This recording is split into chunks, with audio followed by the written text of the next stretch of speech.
Bonjour, dans cette partie de cours, contenant le programme MCP et le système XP, on va commencer par identifier le système d'exploitation Windows XP. C'est une famille de systèmes d'exploitation multitâches propriétaires développés par Microsoft. C'est l'un des systèmes les plus courants et connus.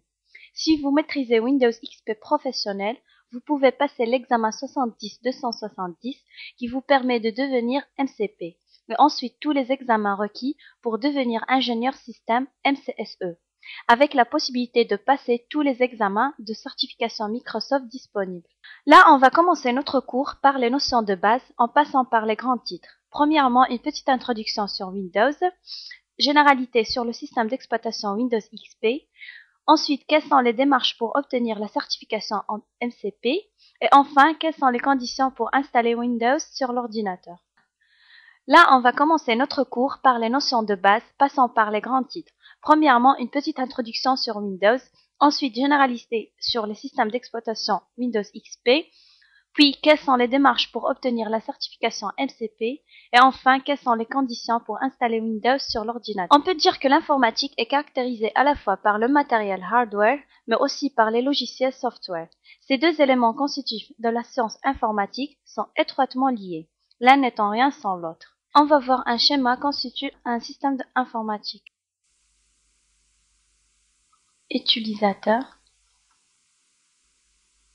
application, système d'exploitation, enfin matériel.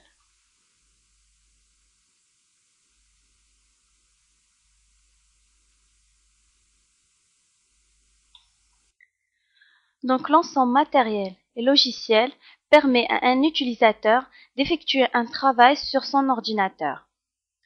Tout simplement, on peut dire que le système d'exploitation est l'intermédiaire entre l'application et le matériel. Windows est un type parmi les différents systèmes d'exploitation. C'est une gamme de systèmes d'exploitation produite par Microsoft, principalement destinée aux ordinateurs compatibles PC. Dans cette partie, on va voir les deux éditions Windows XP et les divers services. Windows XP est sorti en 2001 en deux éditions. La plus courante, c'est la version familiale, ou bien Home Edition, qui est conçue pour les utilisateurs domestiques. Et aussi, il y a la version professionnelle, et destinée aux entreprises. Le système d'exploitation, c'est le logiciel de base de tous les ordinateurs.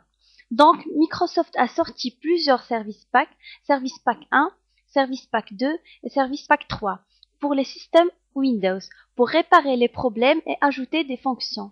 Bien sûr, votre objectif, premièrement, c'est d'avoir une formation et ensuite avoir une certification internationale demandée au marché du travail.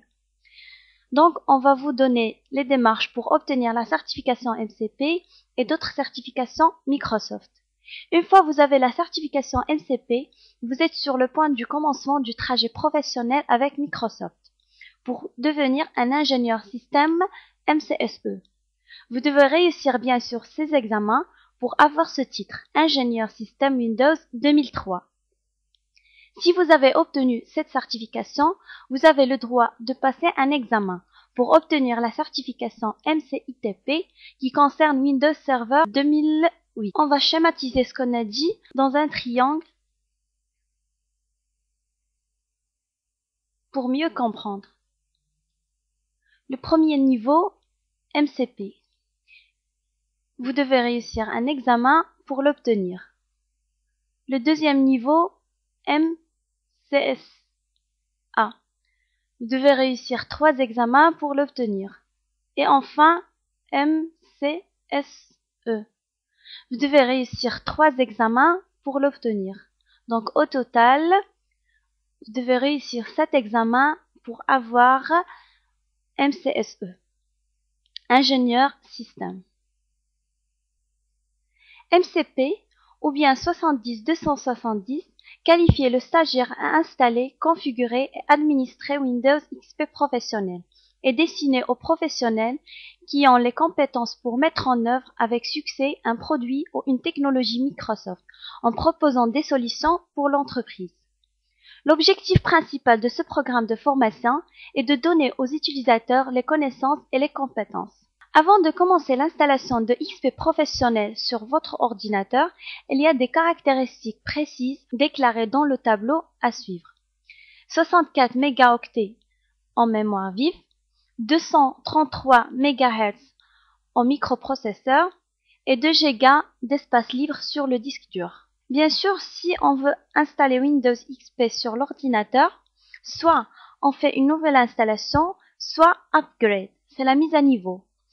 Pour être sûr que l'ensemble des différents matériels informatiques compatibles avec Windows XP avant cette installation, Microsoft vous propose deux méthodes. À l'aide de la liste ACL, on peut la trouver à l'adresse suivante www.microsoft.com/ACL, ou bien en utilisant le CD Windows en tapant la commande went32.exe chez Upgrade en ligne. Finalement, je vous propose le programme 70270 comme suivant.